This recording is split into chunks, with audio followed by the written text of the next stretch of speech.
Corona संकट के बीच उत्तर प्रदेश में राजनीति दिन पर दिन तेजी से होती जा रही है। यूपी में श्रमिकों के नाम पर चलने वाली बसें सियासी जाम में फंस गई है। वहीं 24 घंटे बाद भी कांग्रेस की बसों को राज्य में एंट्री नहीं दिए जाने पर बसों को लौटाया जा रहा है। इस पूरे मामले पर कांग्रेस की राष्ट्रीय महासचिव प्रियंका गांधी का योगी सरकार पर गुस्सा फूटा है और प्रियंका गांधी ने कहा कि अगर बसों को एंट्री मिलती तो 92,000 लोग घर पहुंच जाते। आगे प्रियंका गांधी ने क्या क्या कहा, जानने के लिए देखें पॉलिटॉक्स की इस खास रिपोर्ट को। ये है टॉक्स न्यूज नेटवर्क और आप देख रहे हैं पॉलिटॉक्स, राजनीति का कच्चा चिट्ठा। उत्तर प्रदेश में प्रवासी मजदूरों की घर वापसी और कांग्रेस बसों पर चल रही राजनीति उबाल पर है।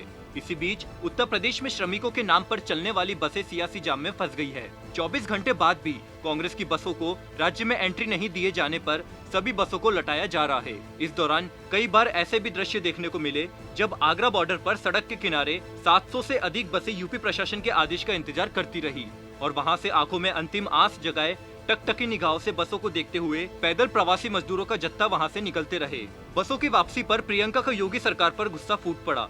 प्रियंका ने कहा कि अगर बसों की एंट्री मिलती तो 92,000 लोग घर पहुंच जाते। इससे पहले प्रियंका ने कहा था कि भले बसों पर बीजेपी अपने पोस्टर लगाए या खुद कहे कि उसने बसें चलाई है, हमें इससे कोई ऐतराज नहीं है, लेकिन मजदूरों की मदद करे।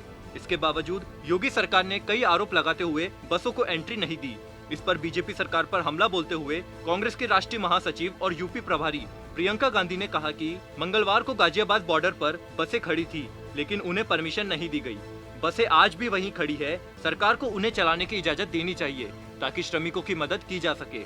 बसों की सूची में बसों के साथ बाइक, 3 व्हीलर और निजी कार के नंबर देने के बीजेपी के बयान पर प्रियंका ने कहा कि उत्तर प्रदेश सरकार का खुद का बयान है कि हमारी 1049 बसों में से 879 बसें जांच में सही पाई गई है।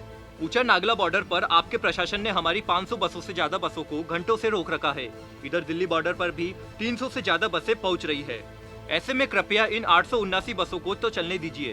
प्रियंका ने ये भी कहा कि हम आपको कल 200 बसें की नई सूची दिलाकर बसें उपलब्ध करा देंगे। बेशक आप इस सूची की भी जांच कीजिएगा। ऐसे में 1000 बसों में जो सरकार को चलने लायक लगती है, कम से कम वही शुरू की जाए। अगर इन 2 दिन में बस चली होती तो 92,000 लोग घर पहुंच चुके होते। प्रियंका ने कहा कि हम मदद करना चाहते हैं, जिस तरह से हम लोगों की मदद कर रहे हैं वो उसी तरह करते रहेंगे। हमें उससे फर्क नहीं पड़ता कि आपकी बसें हैं या हमारी, हम सिर्फ सेवा भाव से मदद करना चाह रहे हैं। प्रियंका ने कहा कि हमने सकारात्मक और सेवा भाव से ही मुख्यमंत्री को 1000 बस भेजने की बात कही थी। हमने उनके अच्छे कदमों का स्वागत किया था। अगले दिन मुख्यमंत्री ने ऐलान किया कि यूपी रोडवेज की 12,000 बसें हैं, आपकी बसों की जरूरत नहीं है। हमने 17 मई को गाजियाबाद में खड़ी 500 बसों को वापस भेज दिया है। अगले दिन पत्र के जरिए उन्होंने हमसे बस, ड्राइवर, कंडक्टर की सूची मांगी। हमने उनके पत्र के 4-5 घंटे के अंदर ही बसों की लिस्ट उपलब्ध करा दी। रात को 11 बजे पत्र के जरिए उन्होंने सुबह 10 बजे तक 1000 बसों को लखनऊ पहुंचने के लिए कहा।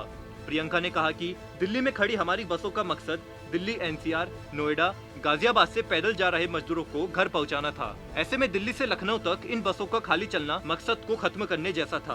प्रियंका गांधी ने कहा कि सेवा भाव से ही यूपी कांग्रेस ने लॉकडाउन के अगले दिन हर जिले में कांग्रेस के सिपाही नाम से वॉलंटियर ग्रुप बनाए। हमने हर जिले में हेल्पलाइन नंबर जारी किए। इसके अलावा हमने साझी रसोई खोली, हाईवे टास्क फोर्स बनाए। इन कार्यों के जरिए हमने 67 लाख लोगों की मदद की। इसमें से 60 लाख लोग यूपी में और 7 लाख लोग बाहर फंसे हुए थे। हम सेंट्रल हेल्पलाइन के जरिए भी लगातार सामंजस्य स्थापित कर रहे हैं।